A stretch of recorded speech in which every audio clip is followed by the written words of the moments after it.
Se eu estou sofrendo de ansiedade, ainda que não seja um motivo relacionado ao trabalho, isso vai impactar sim a minha produtividade. Por isso que as empresas precisam estar cada vez mais comprometidas em serem agentes promotores de saúde mental e de bem-estar. Nós somos animais de ambiente. Eu acho que uma coisa que muda no nosso entendimento também é que a gente vai percebendo que o ambiente no qual você está inserido tem um peso gigantesco sobre a sua saúde e a sua conduta. Então, mexer nesse ambiente é mais custoso. Falar de saúde mental ainda é tabu, na América Latina, principalmente, não é diferente aqui no Brasil. Então, acho que tem um processo de desconstrução do que significa, de como é que eu cuido, de como é que eu priorizo, que torna esse processo mais lento. A gente tem visto um movimento até de atualizações legislativas em saúde mental muito positivos. A gente está vendo aí a Lei 14.831, que certifica a empresa promotora de saúde mental, NR1. Então, a gente está tendo um empurrãozinho aí para que a questão da saúde mental ela seja a pauta estratégica dessa governança. O que está acontecendo aqui quando eu dou espaço para conhecer as pessoas? Eu vou fortalecendo essa rede da empatia. E quando eu vou fortalecendo a empatia, eu vou formando os vínculos de confiança e criando um espaço de segurança psicológica. E é nesse lugar que eu resolvo o problema.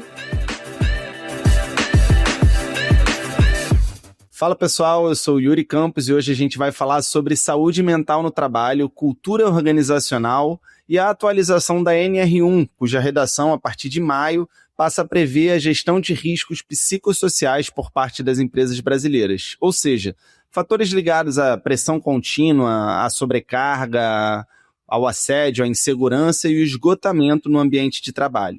Segundo dados da Organização Mundial da Saúde, em parceria com a Organização Internacional do Trabalho, globalmente cerca de 12 bilhões de dias de trabalho são perdidos todos os anos em função da depressão e da ansiedade, o que gera um impacto de aproximadamente $1 trilhão por ano em produtividade perdida. No Brasil, os números seguem a mesma tendência e dados da Previdência mostram que em 2025 foram concedidos quase 550 mil benefícios por incapacidade temporária relacionados a transtornos mentais e comportamentais, o que representa aí um aumento de 15,7% em relação a 2024, que por sua vez já vinha de um crescimento expressivo em relação a 2023. Um outro tema que entra nessa balança é o de saúde social, considerando que a OMS já destacou que a gente está vivendo uma epidemia global da solidão que causa impactos físicos e mentais comparáveis ao tabagismo. E várias pesquisas têm apontado que o ambiente de trabalho pode ser fonte tanto de suporte social quanto de solidão crônica. E será então que as empresas e os profissionais estão preparados para enfrentar todos esses desafios que, como os números mostram, só crescem? A gente está falando apenas de compliance ou de uma transformação real na forma de trabalhar, liderar e se relacionar dentro das organizações? É sobre isso que a gente conversa agora com a Aline Peclá, psicóloga com especialização em comportamento humano, segurança psicológica e felicidade e coordenadora de promoção da saúde na Firjan. E aí, Aline, tudo bem? Muito obrigado aí pela disponibilidade. Seja bem-vindo ao Lab. Olá, pessoal. É um prazer estar aqui com você para a gente falar desse tema tão importante, né, para a gente discutir aqui junto sobre esse tema tão importante, e não dá para apartar, né, tudo isso que o Yuri trouxe do ambiente corporativo, né, na verdade a gente fala de assuntos que hoje são temas de saúde pública, né, e a gente não consegue isolar do ambiente de trabalho, até porque direta e indiretamente tudo isso se relaciona, né, inclusive com produtividade, com sustentabilidade, então é por isso que a gente vai discutir esse tema aqui hoje. Boa, tá aqui com a gente também para falar sobre isso a Ana Carolina Souza, neurocientista com quase 20 anos de experiência desenvolvendo projetos em neurociência comportamental aplicada, doutora em Ciências e Fisiologia pelo UFRJ e sócia fundadora da Nêmesis, empresa voltada para a aplicação desses conhecimentos no mercado, que conta com clientes como iFood, Globo, PepsiCo, L'Oréal, dentre tantos outros. E aí, Ana, tudo bem? Muito obrigado aí pela disponibilidade. 5ª vez no podcast.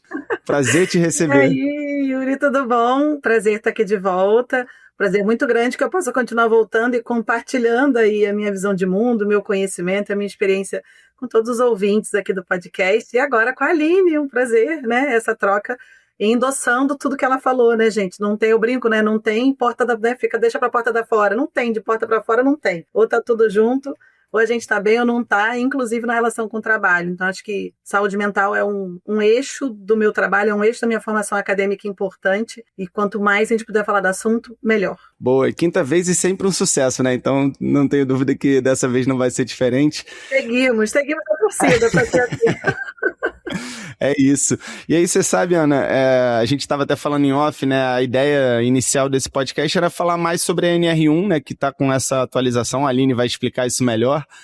Inclusive, foi a sugestão de um ouvinte, esse tema, que veio falar comigo no Futuros Possíveis, no final do ano passado, e falou, olha, você tem que falar sobre a NR1, porque vai, né, começar agora a auditar as empresas em maio, sobre essa questão dos riscos psicossociais. Eu falei, olha, vou anotar, vou cometer a falha aqui que eu não lembro o nome dele agora, então se você estiver ouvindo, por favor, me manda um alô no LinkedIn ou comenta aqui no podcast onde você estiver ouvindo, porque eu quero saber se você gostou do assunto. Mas a ideia aqui, então, não é só falar sobre a NR1, a gente vai trazer esse tema, mas a gente vai falar sobre um aspecto mais amplo, né, da saúde mental e dessa relação entre saúde mental, trabalho e cultura organizacional. Mas começando pela NR1, já que foi um pouco do gancho que surgiu aí quando a gente pensou sobre essa conversa, Aline, eu queria que você falasse um pouquinho, porque acho que seria legal até você falar também desse trabalho que vocês desenvolvem, né, na Firjan, em relação à promoção à saúde. Eu sei que tem várias empresas aí meio preocupadas com essa atualização da norma trabalhista em relação à saúde ocupacional. O que está acontecendo? O que as pessoas, e principalmente as lideranças, né, as empresas precisam estar cientes, atentas, e o que elas precisam remodelar também dentro desse novo contexto aí que a gente está vendo. Perfeito, Yuri. É exatamente isso que a gente vem sentindo, tá?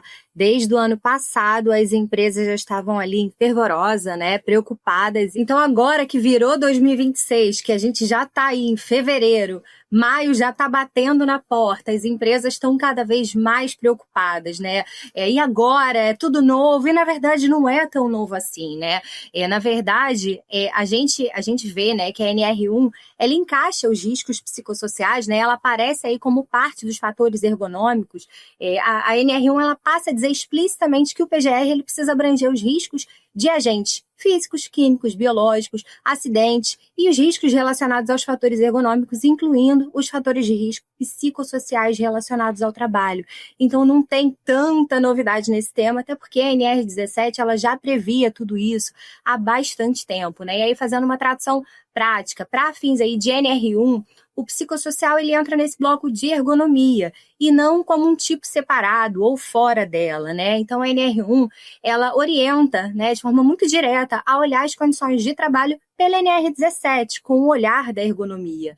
Então, determina aí que no PGR, a organização ela precisa sim considerar as condições de trabalho, incluindo os fatores psicossociais que são relacionados ao trabalho. E a gente fala num aspecto coletivo, num aspecto mais amplo, e não num aspecto individual, nas questões psicossociais relacionadas ao indivíduo, mas nos fatores de risco psicossociais relacionados ao trabalho, que são contextos que estão ali coexistindo, né? Mas onde a NR1 traz o fator de risco psicossocial é nesse contexto relacionado ao trabalho dentro da ótica da ergonomia, né? E como é que a gente avalia aí essa probabilidade, essa lógica, né, da ergonomia, as exigências da atividade, da eficácia, né?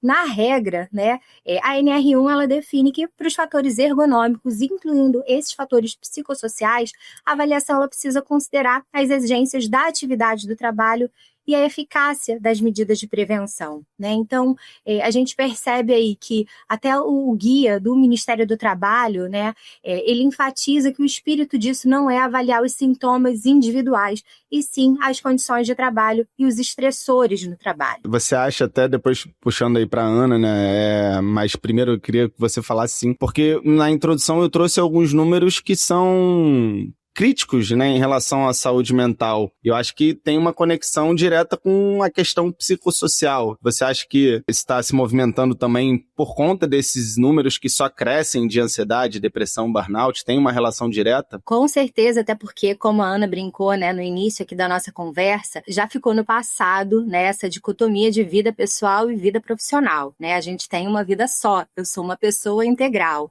Quando eu passo meu crachá ali na catraca, na entrada da empresa, empresa, a Aline mãe não fica sentadinha ali no banco do lado de fora, esperando a Aline profissional sair às 18 horas. Se meu filho está na escola com febre, eu não vou abstrair disso e deixar isso isolado porque a minha vida pessoal está do lado de fora. Eu sou uma pessoa só, né? Então a gente tem uma vida integral. E naturalmente a gente precisa ter focos específicos, em momentos específicos, em locais específicos, mas a gente traz para o ambiente de trabalho questões pessoais, assim como a gente leva para a vida pessoal questões do ambiente de trabalho, quantas vezes no final de semana, quantas vezes depois do meu horário de trabalho eu estou em casa, tomando um banho para dar uma relaxada e lembro de uma questão do trabalho, né? Então, a gente é um ser integral, né? Então, isso se mistura sim, né? E isso impacta a empresa, independente da origem, né? Se eu estou sofrendo de ansiedade, ainda que não seja um motivo relacionado ao trabalho, isso vai impactar sim a minha produtividade. Por isso que as empresas precisam estar cada vez mais comprometidas em serem agentes promotores de saúde mental e de bem-estar, independente de quem é o responsável, né? Se a gente pode apoiar, independente de ser ou não o culpado ou o causador, se eu posso, enquanto ambiente de trabalho, ser um local protetivo, um local onde, em alguns momentos, aquele colaborador consegue abstrair de um problema que ele está, independente de ser, inclusive, de origem pessoal, né? A empresa pode sim ocupar esse lugar de um local que alimenta aí com fatores protetivos, né? Com fatores psicossociais protetivos. Então, a gente fala muito, enfoca muito aí nos fatores de risco psicossociais, mas os fatores psicossociais, eles podem também ocupar um lugar de proteção muito importante na vida de nós, seres humanos, que somos seres naturalmente sociais, né? Boa. E, Ana, como é que você tem visto aí nessa sua bagagem ampla de consultoria nas empresas, né, grandes empresas, como é que você tem visto a adaptação estratégica dessas organizações em torno desses temas, né? Não só desses riscos psicossociais específicos que a gente mencionou, mas desse quadro mais amplo, né? De uma... Eu não quero usar a palavra deterioração, que é um pouco forte, mas talvez seja um pouco aí uma queda, vamos dizer assim, em geral, nos níveis de saúde mental. E aí, é claro, né? Tem vários outros fatores que entram dentro desse contexto, principalmente essa hiperconexão que a gente vive. A gente já comentou bastante sobre isso em outros episódios,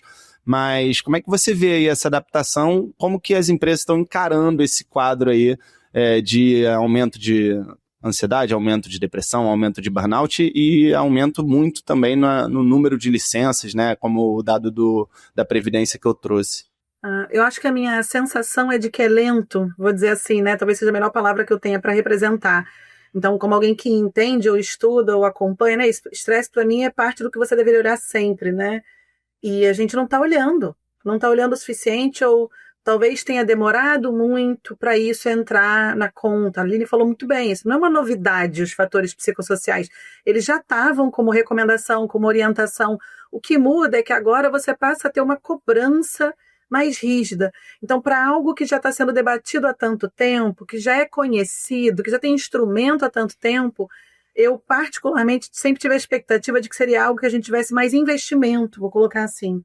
E aí eu quero que fique claro aqui que não necessariamente essa lentidão passa por um mau caratismo ou por uma negligência explícita, tá? Por que eu falo isso? Porque você tem grupos, tem empresas que entendem a importância, que reconhecem e que fazem investimentos numa cultura que não está preparada para receber os investimentos. Então você vai ver cenários como, mas a gente fez um ciclo de palestras para promover o bem-estar na empresa, parênteses importante, palestra não muda comportamento, mas já é uma ação, né? Ou a gente disponibiliza alguma coisa nessa empresa e as pessoas usam pouco ou não usam. Eu sempre faço essa pergunta, mas as pessoas têm tempo para usar? Elas têm agenda livre para assistir a palestra ou ela está sobrecarregada de demandas? Então é isso que eu digo, que às vezes você tem uma conscientização, principalmente na área de saúde, né, os grupos de pessoas, os grupos de SST que estão ali buscando trazer esses investimentos num contexto, numa cultura que tem outras pautas, outras agendas, outras demandas, e isso gera um conflito. Então eu sinto que a gente não conseguiu colocar ainda o cuidado com a saúde, o cuidado com o bem-estar, como uma prioridade estratégica organizacional real, para que na agenda, no dia a dia, na conduta da liderança, isso seja priorizado por todos. E isso seja levado por um exemplo. Então eu falo, Tem a Laboral, gente. Laboral também é antiquíssima. A Laboral estava ali como iniciativa para ajudar as pessoas a não travar o pescoço à mão e as pessoas não levantam para fazer a Laboral. Porque olha para o lado e o chefe está sentado. É a cultura, né? Por isso que a gente está trazendo tanto esse foco da cultura organizacional, né? Exatamente. Nós somos animais de ambiente. Eu acho que uma coisa que muda no nosso entendimento também é que a gente vai percebendo que o ambiente no qual você está inserido tem um peso gigantesco sobre a sua saúde e a sua conduta. Então, mexer nesse ambiente é mais custoso. Falar de saúde mental ainda é tabu, na América Latina, principalmente, não é diferente aqui no Brasil. Então, acho que tem um processo de desconstrução do que significa, de como é que eu cuido, de como é que eu priorizo, que torna esse processo mais lento. Mas a gente vê cada vez mais empresas buscando se atualizar, mas eu diria que é uma curva que a gente sabia que ia subir, essa coisa dos dados. Está anunciado, né? Na pandemia se frisou, vai vir uma segunda onda, uma onda importante de questões, né, psicológicas, e está vindo a onda. Não é uma novidade a questão da hiperconectividade, a questão de toda a vulnerabilidade que a gente tem socioambiental, a questão do tensionamento político. Tem muitas variáveis que explicam por que a gente está lidando com mais questões de saúde mental, mas aqui os riscos psicossociais no trabalho são uma variável sozinha. Tem muita coisa da relação com o trabalho, da maneira como a gente enxerga a relação com o trabalho, do que a gente acha que é a conduta adequada nesse ambiente que precisa mudar e que é só do trabalho. Tá? Mas só para dizer que naquele número tem de tudo um pouco. E, Aline, tem um manual de boas práticas, e jogando assim essa pergunta para as duas também, o que vocês consideram uma cultura organizacional saudável e que beneficia esse estado de uma saúde mental um pouco melhor, né, para os colaboradores de um modo geral, e aí tanto da perspectiva dos líderes como da perspectiva dos profissionais também, né, porque cultura são todas as pessoas. Yuri, eu acho que dessas duas perguntas que você fez, né, eu acho que tem uma resposta que ela é comum a ambas, né, que ela serve aí muito bem para ambas. Tanto em relação a qual é o guia, né, a orientação, o manual, e é justamente onde a saúde mental e o profissional de psicologia, ele entra para atender a NR1, né, que é uma boa coleta de dados, sem virar ali a clínica individual, né. A NR1, ela exige a participação dos trabalhadores no processo, porque o foco da NR1 é o coletivo, é o grupo. Então, é nesse fluxo de trazer a participação do trabalhador para esse processo. E ele deixa claro que o foco é a condição do trabalho e não o diagnóstico individual. Então, essa escuta do trabalhador é o que compõe, é o que faz a cultura organizacional. A cultura organizacional não é aquela frase inspiracional, motivadora que a gente entrega na agenda no dia do onboarding ou que fica ali escrita na parede, mas que não é a prática do dia a dia. A cultura organizacional é aquilo que a empresa é a vivência, é o que os colaboradores praticam, é o que a alta liderança pratica. Então, trazer o colaborador para o jogo é a orientação, né? E, inclusive, eu acho que para isso entrar na cultura organizacional, a gente tem visto um movimento até de atualizações legislativas em saúde mental muito positivos. A gente está vendo aí a Lei 14.831, que certifica a empresa promotora de saúde mental, NR1. Então, a gente está tendo um empurrãozinho aí para que a questão da saúde mental ela seja a pauta estratégica dessa governança, para que isso faça parte da cultura organizacional.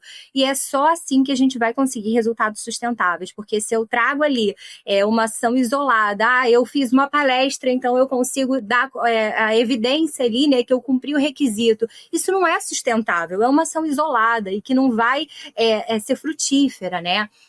Não adianta eu plantar e eu não regar depois, né? Então tem que ser uma ação continuada. É muito bom o que a Aline está falando, né? E eu acho que quando a gente fala dessas mudanças, e principalmente quando a gente faz essa provocação, né, Aline, de que não adianta fazer uma vez e ticar que você entregou, né? Não é um projeto a ser entregue, é uma transformação a ser conduzida. E você exige essa mudança que se sustenta e você coloca essa provocação de transformar a cultura. Eu sinto que é muito intangível ainda para as pessoas e para as lideranças o que significa essa mudança. Eu vejo as pessoas muito apegadas ao que elas já sabem, já têm, né? Já escreveram nas paredes e, portanto, a gente não pode mexer. E eu acho que a gente tem essa insegurança dessa transformação e adequação porque a gente tende a olhar para extremos. Então, vou dizer assim, a gente vem de uma trajetória onde a relação com o trabalho é muito bem representada por aquela frase, né? Manda quem pode, obedece quem tem juízo, né? Então, é uma coisa muito autoritária, muito coercitiva, muito da obrigação, que ainda existe como referência, da rigidez dos processos, da cobrança, e uma insegurança do que eu imagino, vou dizer assim, né? Muitas vezes essa liderança, esse grupo, ela imagina que seja o que a gente se propõe a fazer, que é o extremo oposto disso, que é o oba-oba, então ninguém vai ter compromisso, vai todo mundo só querer fazer coisas boas e ser feliz e ninguém vai se comprometer. Mas não é sobre isso, né? Então, assim, criar um espaço saudável, criar um espaço seguro, criar um espaço onde há uma relação de felicidade saudável também, não é oba-oba, não é festa o tempo todo, não é o descompromisso, tem que funcionar a organização. Então, eu acho que o que a gente precisa nessa perspectiva é adquirir uma visão de que para a cultura ser saudável, ela precisa de flexibilidade. Então, entre esses dois extremos, tem que ter um movimento. Se você olhar todos os sistemas biológicos, vou dizer assim, né, na natureza, todos os ecossistemas, eles são saudáveis quando eles são flexíveis. Eles são adaptativos quando eles são flexíveis. E a fisiologia humana não é diferente. E o cérebro não é diferente. E a resposta emocional não é diferente. Tem hora que a gente tem pressão, tem hora que a gente corre, tem hora que a gente respira. Tem hora que a gente briga, tem hora que a gente ri. Se a gente não puder ter esse balanço e as organizações terem menos medo, acho talvez um pouco entender que o controle ele passa a ser entregue para as pessoas que se apropriam desse lugar para a construção de um espaço que tem que ter possibilidades. Por que tem que ter possibilidades? O que a Aline comentou. Se hoje o filho dela precisa dela, ela não vai dar conta, então eu vou dar conta por ela. Mas daqui a pouco é a minha filha. Ou daqui a pouco é você que tem que levar o cachorro no veterinário. Ou daqui a pouco fui eu que quebrei a perna. Eu que não estou num dia bom. Você, então, essa flexibilidade, ela permite zelar pelas necessidades das pessoas, pensando em equilíbrio de vida. Mas ela também permite eu levantar a mão e falar assim, olha, o jeito que você falou me bate mal. Vamos tentar se comunicar de outra maneira? Ela permite eu falar que eu não estou dando conta de tanta demanda. O que é prioridade? Porque aí a gente começa a endereçar o que de fato está conectado com os fatores e os riscos psicossociais. Como é que eu organizo o meu trabalho? Como é que é a relação com a minha liderança? Como é que eu comunico aqui nessa equipe? E isso é da relação com o trabalho. Grande parte do estresse das pessoas é relacionado ao trabalho. A gente passa um tempo enorme da nossa rotina na relação com o trabalho. Tem que ser funcional. Tem que ser flexível. É como eu enxergo um pouco esse convite para a mudança das pessoas, sem tanto medo. Não, é bom você até trazer essa necessidade que as pessoas têm, né, de poder contar umas com as outras dentro das suas equipes, porque isso se conecta muito com outro tema que eu trouxe também na minha abertura, que é a relação da saúde social. Saúde social é esse conceito aí que foi bastante falado no ano passado, foi um dos grandes destaques do SXSW, né, que é esse grande evento de inovação que acontece todo ano, e sobre o qual a gente sempre cobre, né, e sobre o qual a gente falou bastante também, trazendo essa relação. Tem essa questão da OMS colocar a epidemia da solidão como um problema grave de saúde global, que é comparado aí ao tabagismo em efeitos, né, de saúde física e mental. E várias pesquisas têm mostrado que o ambiente de trabalho, ele está diretamente relacionado nesse ponto da saúde social, né? Eu estava até fazendo umas pesquisas relacionadas a isso. Tem alguns experimentos rolando em alguns lugares do mundo. Por exemplo, eu vi na Suécia, tem uma empresa que está pagando para as pessoas tirarem hora da amizade no trabalho. Então, essas pessoas são remuneradas para usarem um período ali daquele horário de trabalho para se relacionarem, para se colocarem ali, né, para fortalecerem seus vínculos. A que ponto chegamos, né? A que ponto chegamos, pois é. E aí eu queria que vocês falassem sobre isso, né? Sobre esse ponto também da saúde social dentro do ambiente de trabalho, como é que vocês têm enxergado isso aqui. Eu achei interessante, Aline, isso que você trouxe, né? Que já tem uma certificação, eu não sei exatamente o termo que você trouxe, mas que tem uma certificação que mostra empresas que trazem boas práticas também de saúde mental, né? Que tem bons índices de saúde mental. Isso está relacionado, como é que você vê essa relação assim, com a saúde social? Perfeito, Yuri. É a 14.831, Lei 14.831. Eu não consigo decorar esses números de lei. Eu admiro muito. Eu vou te falar que é uma coisa que eu admiro profundamente, é quem sabe citar a referência. É um talento. É um talento. Olha, eu confesso que eu sei essa que tá no DNA já, que tá muito no dia a dia, mas que eu não sei todas as leis, assim, os números, as normas de cabeça, não. Às vezes eu preciso de uma colinha, mas essa tá muito no DNA, né? Porque ela traz aí, justamente por essa proposta de cultura organizacional, algo que a gente preconiza muito e que a gente, enquanto instituição, né, SESI, e eu particularmente, né, que tenho aí algumas certificações em felicidade no ambiente organizacional, em segurança psicológica, e que acredito muito nesses resultados, né, então essa é uma lei que me empolga bastante, né, a lei que certifica a empresa que promove saúde mental de forma continuada, de forma sustentável. Isso tem total relação com a nossa saúde social, porque da mesma forma que a gente pode ter no ambiente de trabalho uma razão para adoecimento, a gente pode ter fatores protetivos, né? A gente pode ter ali um acolhimento no ambiente de trabalho, vai ser o lugar onde eu vou me sentir abraçada quando eu chego com alguma questão difícil. Então, essa interação com os colegas de trabalho, o que a Ana trouxe, de repente, hoje eu cheguei e meu filho não está bem, e de repente vou precisar de um apoio porque não estou tão focada, ou talvez não esteja rendendo tanto, e amanhã é ela. Se existe essa cultura de segurança psicológica, eu me sinto confortável para chegar para a Ana, para chegar para o meu chefe e dividir isso, porque eu sei que aquilo dali não vai ser usado contra mim para que depois seja apontado como uma falha em produtividade. Muito pelo contrário, vai ser acolhido e alguém vai compensar em mim aquilo que naquele momento talvez eu precise, e em outro momento a roda gira, né? Então, esse ambiente de segurança psicológica, né, ele é muito incentivado aí de forma sustentável, né? Por exemplo, pela lei que certifica a empresa promotora de saúde mental. E esse é um tema que a gente precisa discutir, sim, Yuri, porque a gente não está mais num contexto pandêmico, a gente não está mais em isolamento social, mas a gente está falando hoje de uma questão de saúde pública, que é a epidemia da solidão, né? E a gente vê aí dados globais e a gravidade de tudo isso, né?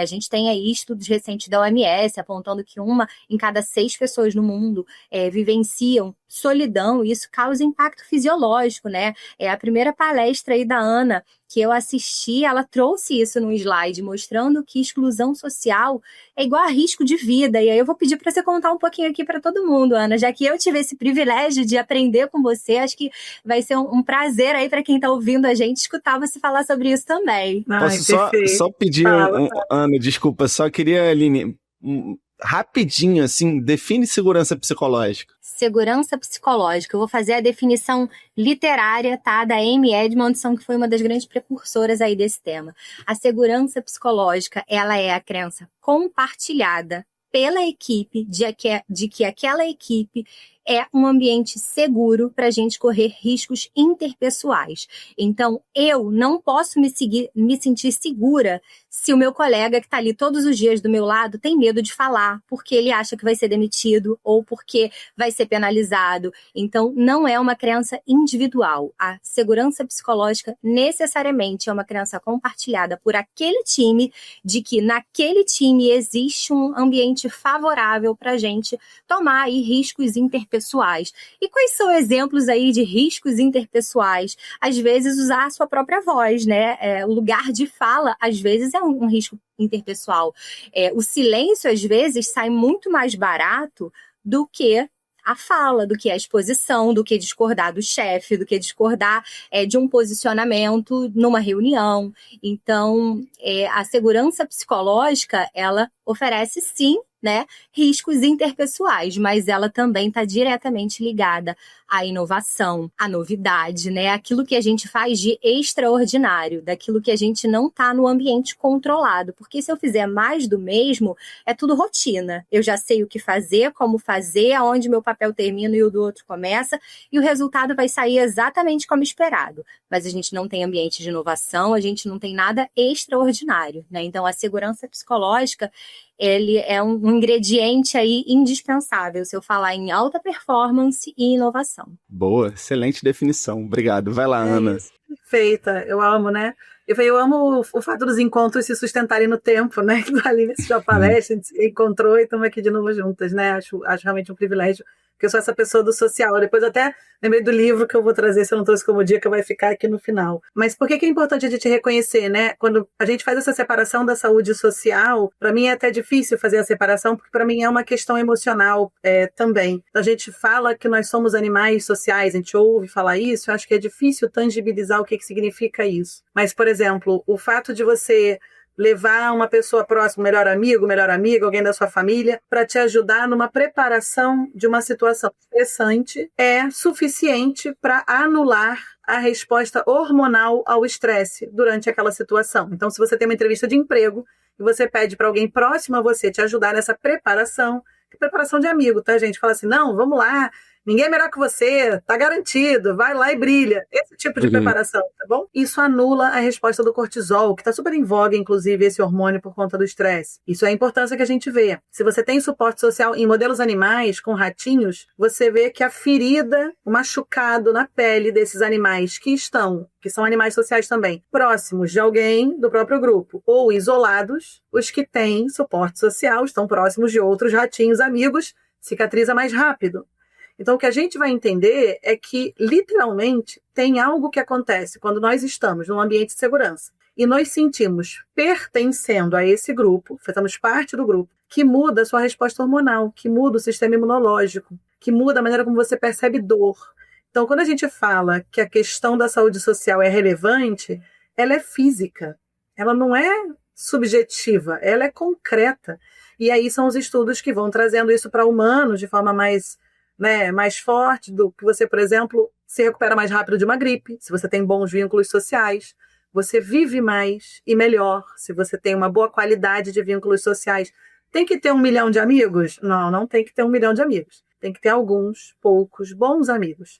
A gente costuma resumir da seguinte maneira, né? Você tem 1 ou 2 pessoas que você ligaria de madrugada se você precisasse de ajuda? É isso que você precisa. Você tem que ter uma comunidade. Quanto mais isso está presente, mais a sua resposta imunológica, hormonal, é saudável, é balanceada e isso é favorável. Então, quando eu falo lá na palestra, né, exclusão social equivale a risco de vida, é porque literalmente a gente sente dor quando é excluído socialmente. E aí, para quem tem criança, é por isso que bullying é algo tão relevante no debate hoje com o ensino, com as escolas. Então, acho que é muito importante a gente entender, porque hoje a gente está tendo uma série de questões que vem fragilizando isso que é tão necessário para a nossa sobrevivência, tão básico. Eu estou muito tensionada, o ambiente é super, violento, é difícil, eu não me sinto à vontade para falar as coisas, então eu me sinto um pouco sempre à parte, eu tenho muito medo de me expor, como a Aline falou, e ser julgada por isso, então eu fico meio na minha, não conto para ninguém. Por outro lado, nas redes sociais, todo mundo tem a vida perfeita, eu brinco, menos eu, né? A vida tá ótima, menos eu, que estava aqui tentando gravar um vídeo, o gato passou 50 vezes na frente, falei, não é possível,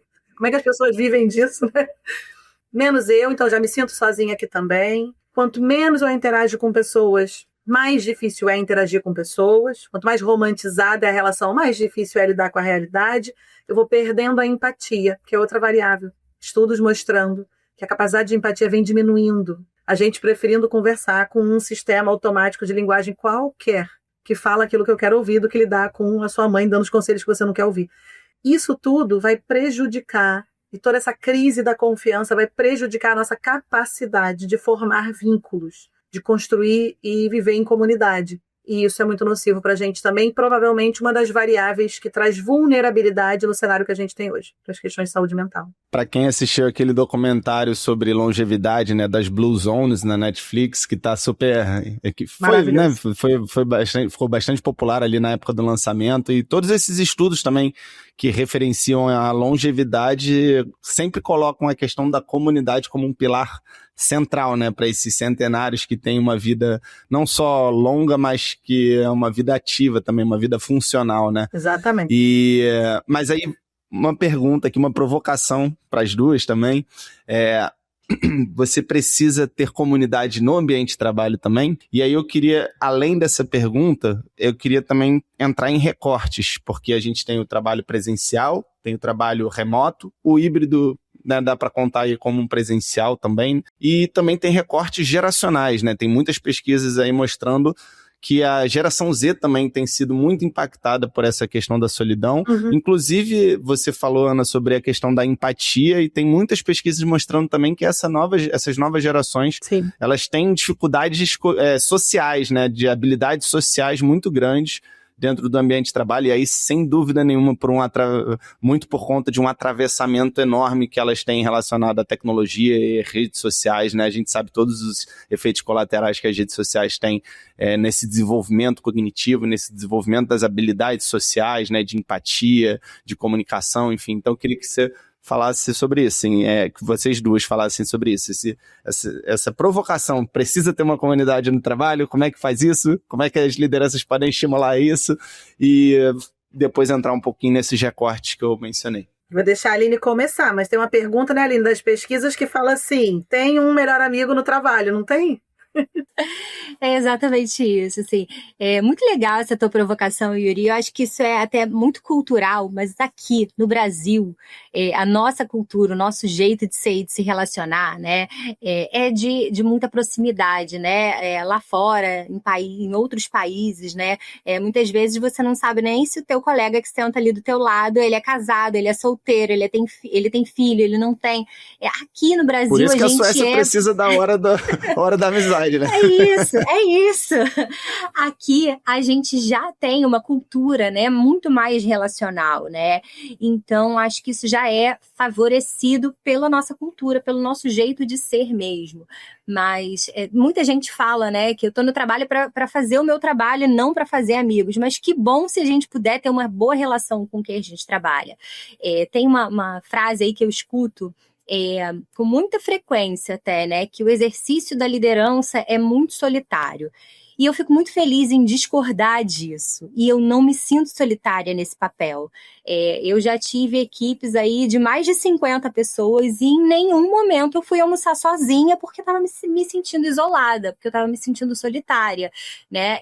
Então, a gente precisa ter ali a nossa responsabilidade de liderança e de saber que aquilo dali é um ambiente profissional, mas que bom se a gente puder ter boas relações e até um sentimento de afeto com as pessoas com quem a gente divide os nossos dias, que a gente passa tantas horas, né? Muito mais até do que com a nossa família, muitas vezes, né? Então, que bom se a gente puder encontrar nesse ambiente de trabalho um espaço seguro para isso, né? E aí que o trabalho vira também um fator protetivo. Da mesma forma que a gente falou de solidão crônica e de como que isso também pode ser gerado aí no ambiente de trabalho. Se existe alta competição, por exemplo, o ambiente de trabalho não está estimulando essas relações positivas. Mas, por outro lado, se existe cooperação, se existe pertencimento, se existe aí apoio dos pares, da liderança, o trabalho ele passa a ser aí uma das principais fontes de conexão social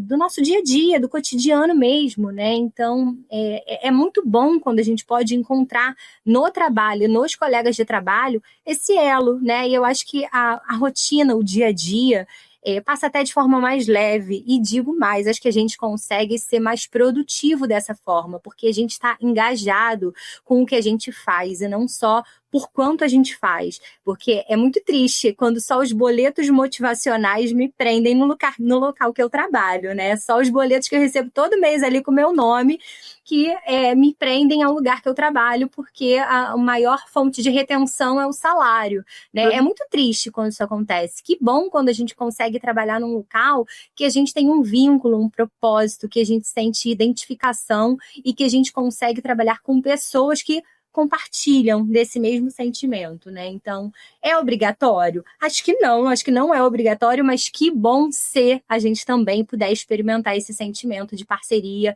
de proximidade, de afeto com as pessoas com quem a gente trabalha. Acho que dá muito mais leveza e até felicidade, né, para a nossa rotina dentro do ambiente de trabalho. Eu acho muito bom que a Aline fala isso, porque eu nunca fui capaz de não ter, assim, acho que eu só tenho a opção de criar relacionamento, assim, essa sempre foi uma característica, quando eu falava assim, não, você tem que se manter distante, eu falei, não sou capaz, esquece isso, falei assim, ou eu tô junto, ou eu tô junto, assim, se é pra gente trabalhar, ser parceiro, o grau de intimidade que você vai dar, ou quanto você abre, é opcional, eu brinco, não precisa casar com ninguém no seu trabalho, mas tudo bem, se quiser casar também for possível. Mas eu acho que é isso, assim, a vida vai fazer muita diferença para você no seu dia a dia. E tem uma coisa interessante, não só que a gente vê nos estudos, que mostram um impacto positivo disso, mas tem uma coisa interessante da maneira como as emoções funcionam no nosso cérebro. A gente não tem neutro. Ou é positivo ou é negativo. Então, quando a gente está num ambiente muito pragmático, muito objetivo, muito frio, com algumas aspas aqui no sentido ruim de ser frio, e eu crio esse distanciamento, e eu crio essa nulidade nessa relação, com a alcunha de ser racional, de ser objetivo, de focar no lado profissional, eu não tenho essa abertura, eu não tenho a formação de vínculo de confiança, eu não tenho a empatia. E, de certa maneira, é um lugar que eu não sei se eu posso ficar à vontade. O que acontece quando eu não sei o quanto eu posso ficar à vontade, ou o que eu posso falar, ou quando eu posso falar? É que, de certa maneira, com diferentes graus, o seu sistema de defesa está sempre ligado. E quando o seu sistema de defesa está sempre ligado, tipo, o que vão pensar de mim? E se não der certo? E se essa pessoa começar a falar comigo e decidir que vai ser meu melhor amigo, eu não quero interagir com essa pessoa porque eu tenho qualquer forma de limitação ou preconceito aqui. Essa energia que você está gastando monitorando esse sistema de defesa nesse ambiente que eu não fico muito à vontade, eu não fico tão segura para pertencer, poderia ser redirecionada para o seu trabalho. Então, quando a Aline fala que produz melhor mesmo. Porque você desliga uma série de circuitos que estão te mantendo vivo, porque é para isso que eles servem, e foca no trabalho, porque, ufa, se eu chegar de cara feia, tá tudo bem, as pessoas sabem que eu não sou assim, estou tendo um dia ruim, eu não estou afim. Ou se eu pedir ajuda, eu precisar de ajuda, eu vou pedir ajuda. Então tem essa coisa de você entender que não tem neutro. A gente assumiu um lugar de neutralidade nessa relação com o trabalho que não é verdadeiro, do ponto de vista emocional, e que a gente ganha muito se a gente consegue fazer essa ponte. Muito bom. Na intimidade que você se sentir à vontade for cabível para aquela relação. Eu diria que a gente não precisa ter tanto medo. As pessoas têm muito medo de passar, né, cruzar uma linha, ultrapassar um limite. Se a gente ficar à vontade e construir relações e trabalhar a empatia, que é, mas quem é você além de uma profissional que trabalha onde eu trabalho? Porque no ambiente de trabalho, só quem está comigo sabe o que eu vivo, concordam?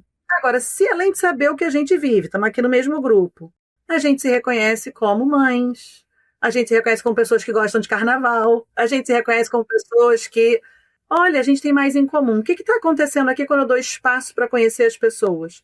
Eu vou fortalecendo essa rede da empatia. E quando eu vou fortalecendo a empatia, eu vou formando os vínculos de confiança e criando o espaço de segurança psicológica. E é nesse lugar que eu resolvo o problema. É nesse lugar que eu crio o limite. Eu falo assim, poxa, Aline, você sabe, sou sua fã, mas desse jeito tá me quebrando, não vai dar, vamos fazer diferente? Porque eu sei que eu posso falar com ela. Então, as conversas difíceis, as construções de limites dependem dessa relação para ser suportado de forma eficiente. Nem negligenciado, nem também soterrado aí com outros processos emocionais. Então, acho que as pessoas podem, aos poucos, experimentar, conhecer melhor os outros e buscar naqueles que têm mais identificação e afinidade os seus vínculos sociais que vão segurar a sua mão, segurar a tua onda quando você precisar. Que é muito melhor junto do que sozinho, isso a gente já sabe. Boa. E só esse recorte assim do presencial para o remoto, vocês fazem alguma pontuação específica? E também sobre essa questão geracional que eu trouxe, né? Sobre diversas pesquisas que apontam para uma situação um pouco mais complicada para as gerações mais novas em relação à questão da empatia e à própria questão da solidão também. Vocês enxergam dessa maneira também? Da questão presencial para o remoto, acho que quando existe essa conexão e essa proximidade, né, o presencial, ele facilita porque você está ali interagindo e olhando para a pessoa, e a Ana até brincou, né, que o dia ela chegou de cara feia. Já aconteceu comigo de um dia só tá ali mais quieta, eu nem me lembro o que tinha acontecido, mas uma chefe maravilhosa que eu tinha na época percebeu que eu estava mais caladinha e uns minutos depois chegou ela na minha mesa, falou, olha, trouxe aqui um café e um cookie para melhorar o seu dia. E melhorou. Aquilo dali foi um abraço, assim, num dia que realmente eu não estava tão bem. Então, o presencial traz disso, mas eu acho que o remoto não é uma barreira nesse sentido. Acho que quando você está conectado com as pessoas, até a câmera fechada, que usualmente está aberta, mas naquele dia a pessoa não abriu, já pode ser um ponto de atenção. E a atenção para que você esteja atento mesmo, para que você perceba o outro, né? E para que você ofereça suporte e ajuda, né? Às vezes é isso, às vezes a pessoa só precisa de um cookie e um café café, não especificamente pelo cookie e pelo café, mas pelo cuidado, pela atenção, pelo gesto, por ela né? saber que ela está sendo notada e que ela pode contar com o apoio da outra pessoa, né? Porque a ferida, ela cicatriza mais rápido, né? No ratinho e na gente também, né? A ferida, ela certamente cicatriza mais rápido quando a gente tem esse tipo de suporte. Então, acho que o remoto ou o presencial, eles são só a forma como a gente vai se relacionar, mas a gente pode ter boas relações com as pessoas com quem a gente se relaciona, seja no dia a dia, se olhando todos os dias e almoçando junto todos os dias, ou pelo Teams, pelo Google Meet, pela plataforma que for, né? Até pelo emoji no WhatsApp diferente, a gente já pode perceber que tem alguma coisa estranha. É isso, perfeito. Eu quero botar meu nome no cartão da Aline, então a resposta dela vocês consideram a minha. Assim, ó, sem tirar nem pôr. Eu acho que uma coisa que a gente fala muito em treinamento, quando você tem uma equipe híbrida remota, é que o remoto, ele não é justificativa. A gente viu muito isso na pandemia. Você tem várias referências de que sim, mesmo remotamente você tem conhecimento e você se dedica a conhecer essas pessoas. Mas criar isso virtualmente exige intencionalidade. Então, se o cafezinho não vai rolar porque a gente está cada um num canto, poxa, quando eu começar uma reunião com vocês, tem aqui, a gente estava aqui, né, nos bastidores no início. Tem um bate-papo, como é que tá a vida, o que você fez, o que descobriu. É nesse momento, de preferência com câmera, porque vai valer a pena, que você conhece, que você entende quem é essa pessoa.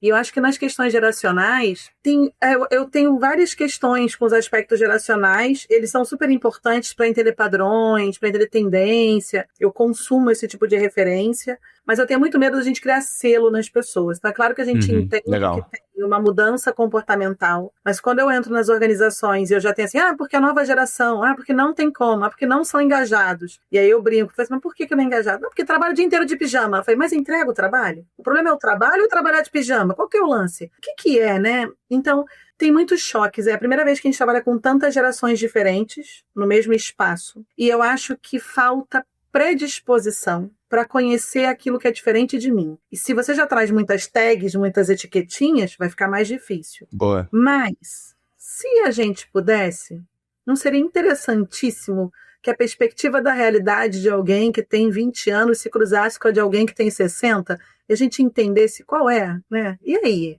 E o que eu posso aprender com você? Então, eu acho uma pena que existam essas fricções. Eu sei que é desafiador, mas é desafiador em grande parte porque a liderança ainda não detém necessariamente boas habilidades de comunicação e uma boa capacidade de engajar de uma forma diferente do que lhe foi ensinado. Então, não é salário, não é benefício, o que eu faço? O que mais eu ofereço? Com menos rigidez, com mais foco em saúde e equilíbrio de vida. Essa é uma exigência do mundo moderno, não é só a nova geração que quer, só que é ela que fala.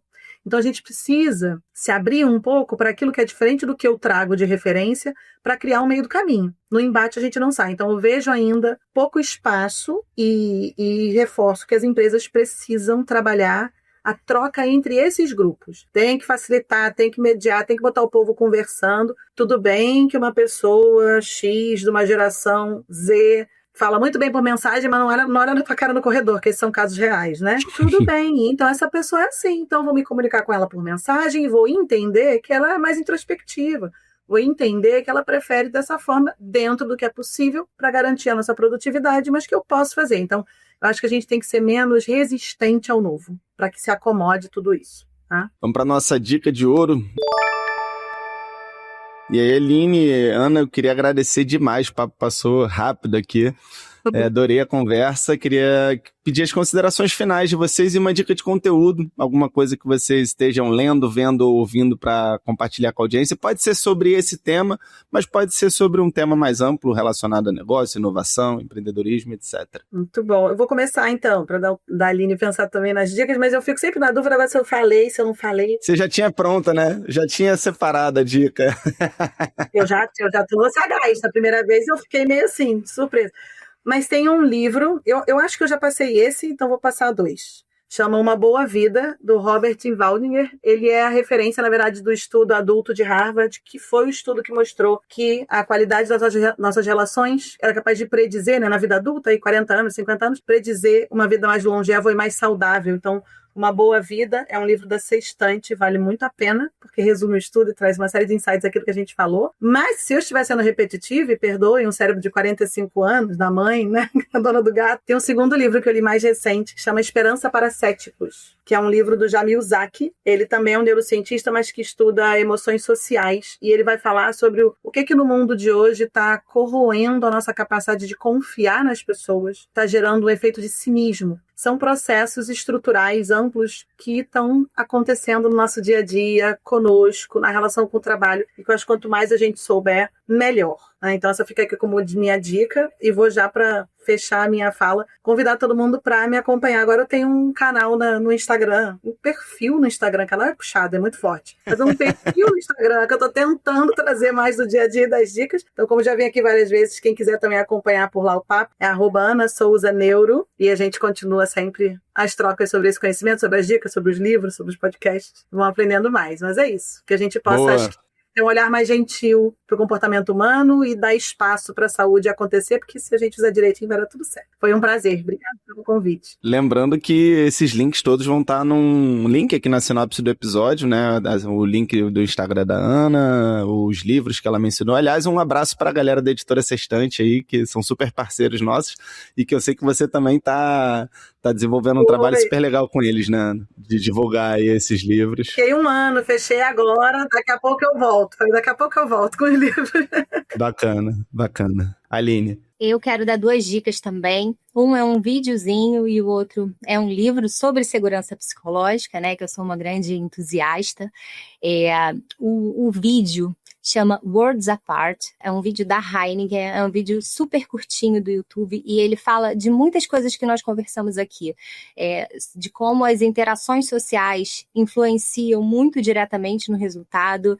É um experimento ali da Heineken que eles pegam pessoas opostas, de extremos opostos. Eles pegam uma feminista e um antifeminista e colocam para um experimento. Eles pegam uma pessoa racista e uma pessoa negra e colocam para colaborar. E é incrível, é um vídeo super legal de assistir, o resultado não podia ser diferente, a colaboração, ela muda o jogo, né? O resultado, ele só acontece pela colaboração, e a gente se conectar com a pessoa e não com o preconceito, não com o que a gente traz no nosso viés, né? Mas a gente se conectar com a pessoa, com o ser humano que está ali do nosso lado, faz a gente olhar por uma outra perspectiva. Às vezes a gente só precisa limpar a nossa lente para enxergar o outro, né? Não é a forma como o outro é a forma como a gente está enxergando. A gente às vezes só precisa limpar a nossa lente. Então, é um vídeo muito legal de assistir, deixo aí a dica, Heineken Worlds Apart. E a dica de livro é livro Livre para Falar, né? Como a segurança psicológica ela influencia também em ambientes de alta performance, em equipes de alta performance, é da editora Paraquedas e do qual eu sou coautora também. Olha, que legal, maravilha, ótimas dicas, vai estar tudo aqui na sinopse do episódio. Muito obrigado, Aline, muito obrigado, Ana, muito obrigado a você que nos ouviu até aqui, lembrando que a conversa não encerra agora, a gente está no Instagram, o @CasaFeijão, onde a gente compartilha muito conteúdo bacana por lá, além de quinzenalmente na sua plataforma de áudio preferida para falar sobre o que você precisa saber hoje para estar cada vez mais preparado para o futuro. Até o próximo episódio.